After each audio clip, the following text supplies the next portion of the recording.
Emergency rooms across Australia have been flooded with patients, all because of the weather. A potentially lethal combination of severe weather conditions and pollen has triggered something they're calling thunderstorm asthma. 4 people have already died, and as Mike Armstrong explains, many others are left gasping. What had been a hot, muggy day in Melbourne changed suddenly Monday evening. Oh my God. It felt like a tornado at times, high winds whipping through the streets. That's insane. But it was what the wind was whipping up that couldn't be seen that started sending people to the hospital. Hundreds with severe trouble breathing.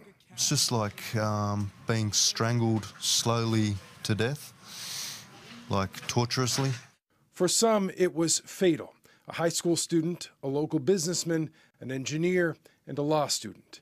Hope Carnevale was 20 years old. She died on the front lawn of her family's home, waiting for an ambulance. Just knowing that if they had have gotten there a little bit earlier, that the situation might be different is very hard to deal with. It's really windy right now. Now, what occurred, thunderstorm asthma, is extremely rare. 3 things at the same time. A storm hitting on a humid day when the amount of pollen in the air is very high. What happens is pollen particles that are normally big enough for hairs in our noses to stop rupture. Those smaller bits are more dangerous. They can travel more easily into our lungs and irritate bronchial tubes. In Melbourne, it was so bad that even people who'd never shown signs of asthma in their lives were overcome. Literally sitting on the couch and then just started coughing every 5 seconds. Now, the whole thing overwhelmed emergency services. ERs filled up, pharmacies ran out of inhalers, and the local ambulance service ran out of paramedics. That's a full-scale event. It's as busy as we'll ever be.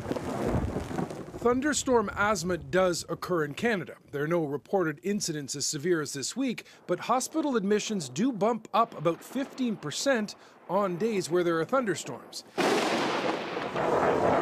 There will be reviews into what happened in Melbourne, possibly to warn people before something happens the next time.